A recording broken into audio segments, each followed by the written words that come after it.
So hello fellow coin collectors, and this is Glenn with some coins from Cuba.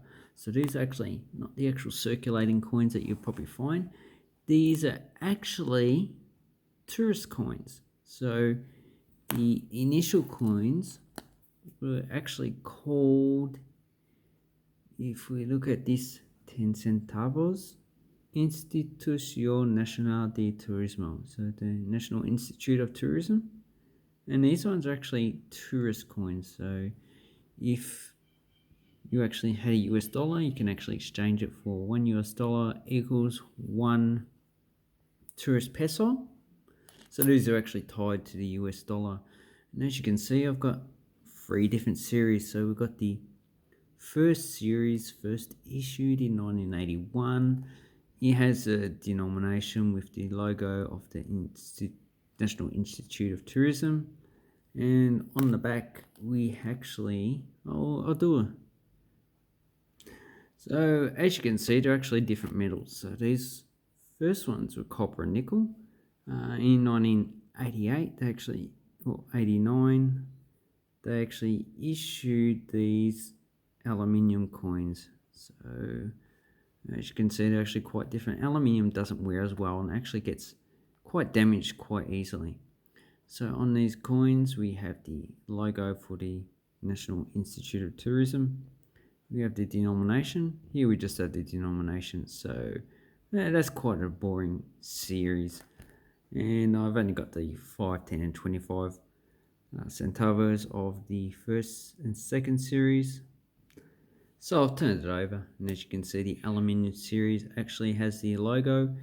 The 5 centavos actually has a snail shell, and that is actually a polymite snail. So it's a native snail that lived actually around Cuba and probably also in other countries in the Caribbean. And here we have an actual a hummingbird. Don't you hate it when you've got a mind block and you're trying to think of a bird? You can almost know its name, but you actually just forget it. So a hummingbird they're actually one of the smallest birds in the world. They can actually fly back and forward in action. Also fly by stalling in the sky, so flying in the one position. And this one is a zunzun, the smallest bird in the world, a hummingbird, only 63 millimeters. So nice, beautiful dinosaur ancestor, and it's nice to be featured on a coin from Cuba because hummingbirds are actually quite fascinating birds.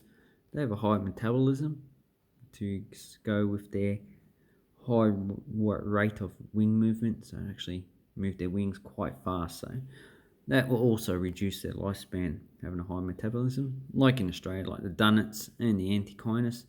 During the mating season, they actually have a very short life because their metabolism is actually quite high. So then, in 1994, they actually issued a new nickel-plated steel coins. But the 1 centavos was actually first issued in 2000. And here I have the actual copper-plated steel, but they also have an aluminium version that pretty much has been minted together in both metals through most of the period. I presume when actually flans actually become available, they would actually mint the actual coin in that actual flan metal type. So the 1 centavos actually has the Revolution Square or Revolution Plaza, and if you have a close up, we have Plaza de la Revolución. And as you can see, he actually has the giant tower, and this is actually the Amati Monument. It's about 112 meters high, so it's actually quite a high tower. And it actually looks better on this coin than it does actually in person. I've seen photos of it. It actually looks quite terrible. Then we have the 5 centavos. And as you can see, all these actually have the names.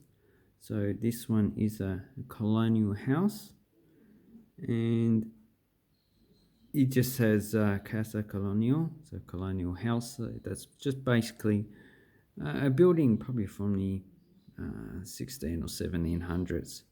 So it doesn't actually represent any type of building that is actually... Oh, I ain't just reading about it. Yeah, about 15th or 19th century. And there's actually quite a few that are actually around Cuba. So if you actually go to Cuba, I reckon you should actually check out one of these colonial houses built under Spanish rule. So on the 10 centavos, we have the Casilla de la Fuerza, so the Castle of Fuerza. And this is actually in Havana, so Havana is the capital of Cuba. And it was built by the Spanish to guard Havana Bay. Looks actually quite nice, typical type of architecture that they actually built in the 1600s, which you can actually find in Europe as well. It's actually quite a nice place. So on the 25 centavos, we have the town of Trinidad, which was founded in 1514, and it's actually the third Spanish town to actually be founded on Cuba. And here we're actually looking downtown into the actual Trinidad, which just means Trinity in Spanish. And if you know the country, Trinidad and Tobago, pretty much the same name definition. And this camera just keeps shaking. So anyway, so that's actually quite a nice coin. So I won't actually turn the camera off. Then we actually have a look at the actual Cathedral de la Mabana. Sorry, I'm also using them as the catalogue to actually get some information, because it's actually a very good catalogue to actually use. Okay, Habana. And it is Cathedral de la Virgen Maria de la Concepción, so the Virgin Mary of the Conception, and it's in Habana, and it was built in 1721 and extended to place the building. Okay, and it wasn't completed until 1767, which is pretty normal. Well, a lot of these old churches, even in Europe, they took like quite a few decades to even centuries actually build. And this one actually looks quite nice. If you look at it in person, it's actually like a yellow building with dark bands around it. So it actually looks quite a sexy place. Oh, it looks even better in the photo. That's even better. So if we have a look, you can see, if we zoom out, it actually looks better than the actual coin itself. So that is what is on the 50 centavos. And I actually found that this is actually the hardest denomination to actually get, the 50 centavos. All the others, like the 10 and 5, 10 and 25 seem to be quite easy. The 1 peso is a little bit harder, but the 50 centavos is just the hardest, maybe because it's suffered like in the United States and people just don't want to use it. So then we have the 1 pesos. And there is another coin of 5 pesos, which is a bimetal one, but I don't have that one. That's from 1999. And this one has the view of Guama Villa. So that's named after a guy named Guama, who was a Native American. I think he's from the Taino tribe, which used to inhabit the most of Cuba. There's also another tribe that actually didn't practice agriculture, it was more like a hunter-gatherers. But Taino actually controlled most of the Cuba after they displaced the earlier inhabitants. So you can see that there is if you look at archaeology, you can see that there's just a continual invasion and replacement of people from all different time periods. That's why the Sumerians and Hittites and the Hurrians, they all disappeared. And the Nanu in China was displaced by the Chinese. So it's just a non-stop cycle. So you can't really stop migration of peoples. It's just something you can't actually do. So anyway, I'm getting a bit off track, getting a bit too political for a lot of viewers. So this is a 1 peso, probably the highest denomination you would actually find in this series, because the 5 pesos, it's been like 20 years, so either they minted as a frozen date or they actually would not circulate anymore. But as you can see, these are actually quite nice. And some people have asked me why they can't actually buy Cuban coins on eBay. So let's have a look and see if we can find any. So anyway, here I am on eBay, and what we want to look for is Cuba. Not that. Sometimes this pad just doesn't work. If we look at Cuba coins, what we get, no, we don't really get much. So you got Cuba. And as you can see, they're actually get a bit expensive. So these are the actual coins that actually circulate in Cuba. They're not the coins that you want. And then we got $53 for 2 of these 10 centavo coins.